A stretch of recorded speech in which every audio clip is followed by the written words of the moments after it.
in Colorado is the Sam Carey Bar Association that was founded in 1971. I'd like to introduce the president-elect of the Sam Carey Bar Association, Natacha Gutierrez.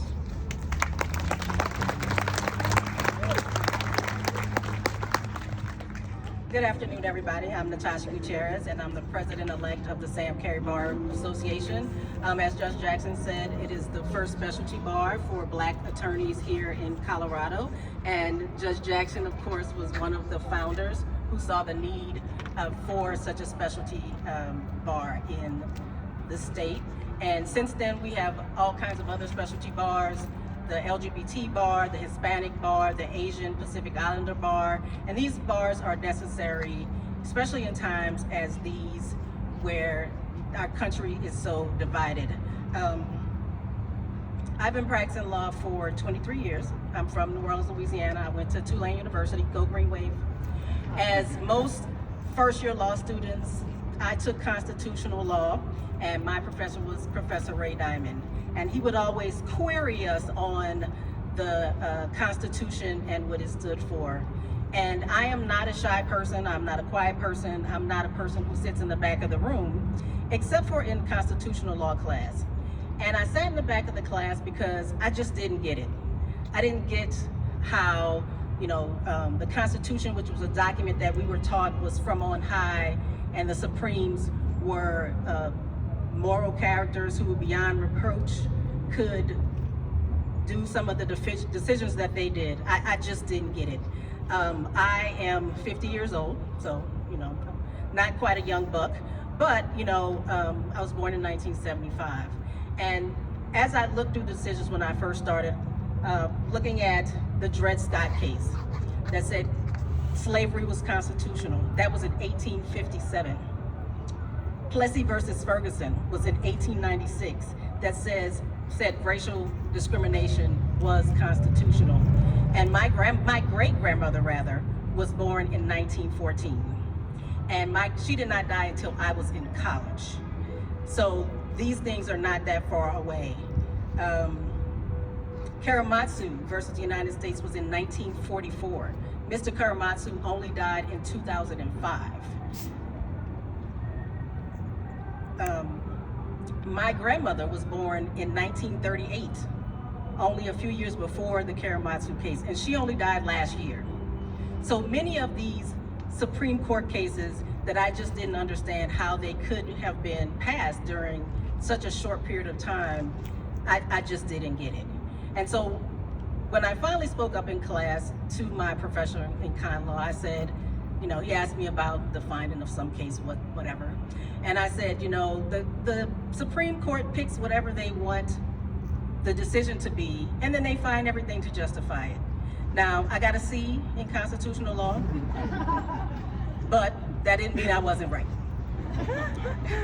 And conversations with my professor afterwards, he respected me, and he actually, even with a C in his class, gave me a letter of recommendation because I was willing to state the things that most of my classmates weren't willing to say that, this is not a perfect system.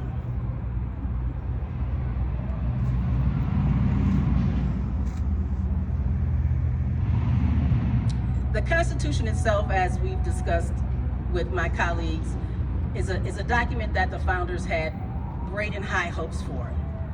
But in June of 2025, a law student was praised by his professor by saying, sorry, I'm allergic to bees, by arguing that the Constitution was only created for white men.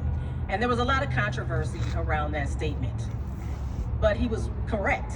That is why it was created. And the Constitution has been a document that has changed and flowed and added people like me to it and said that discrimination was unconstitutional. And so many changes have been made over time that I think we have been given this propaganda that it's always been this document from on high. And now we're seeing how the Karematsu cases and the Plessy's are coming back to haunt us.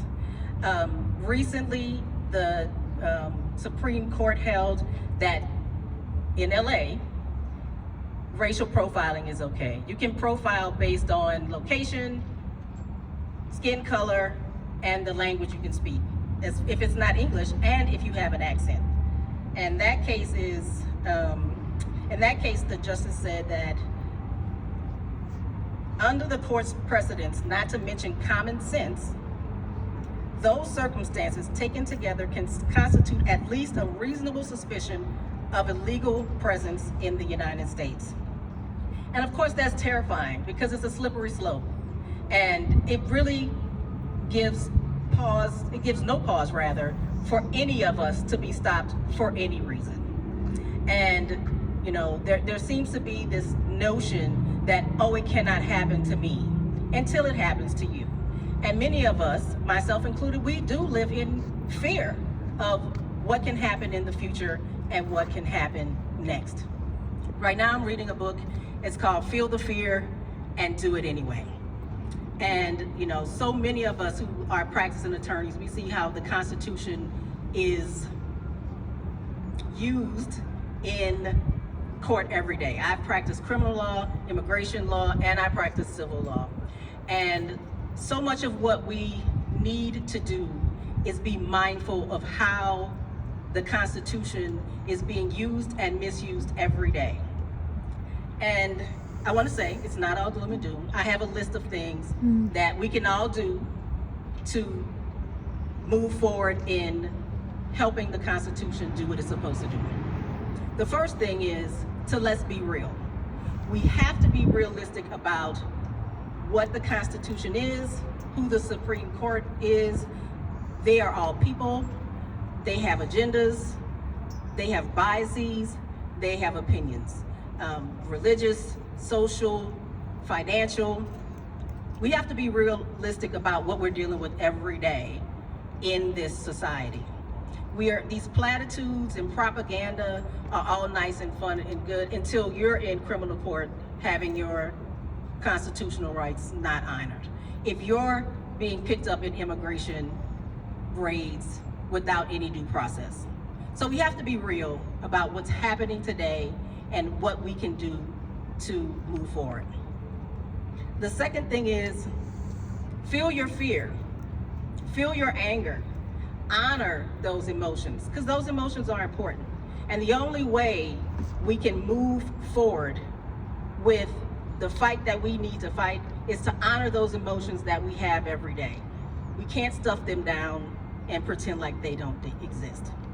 Third, we need to rest. Rest is so important for all of us, particularly attorneys. We have the highest drug and alcohol abuse, suicide rates. There's so many things that we as attorneys do not do to take care of ourselves, trying to fight the good fight. But rest is for everyone. We all need to rest. And the reason we need to rest is so that we're ready for the next step, which is to fight. And each of us have a fight that looks differently. For some of us, that fight is going to be filing constitutional challenges in criminal court, filing constitutional challenge in immigration court. But we all have a fight to fight. For some of us, that's gonna look like protesting in the street. But we have to be ready to fight in the best way that we know how. Next is to maintain community. Whatever that community looks like for you. Your church, your neighbors, your friends, your neighborhood. Get to know your neighbors. It's hard to trample on your neighbors when you like them, when you get to know them. Because when you have to look Barb down the next door in the face, you know, it's real hard to, you know, yell at Barb. It makes your life really uncomfortable. So get with your community. Have a community that can be your support system in times of hardship. We know that so many people are having economic hardships, but that's what community is for. So get with your community. If you don't have one already, build one. Find a church, find a park, go to the library. We have some of the best library systems in the country. They give out free passes to the botanical gardens. Go to the library and get to know your community. Next is we have to also resist. So whereas, fighting is gonna be defensive, resisting is gonna be offensive, for those people who know football terms. Sometimes you're not gonna be able to actively fight, but you'll be able to resist. And resistance can take on so many forms. Buy this hat.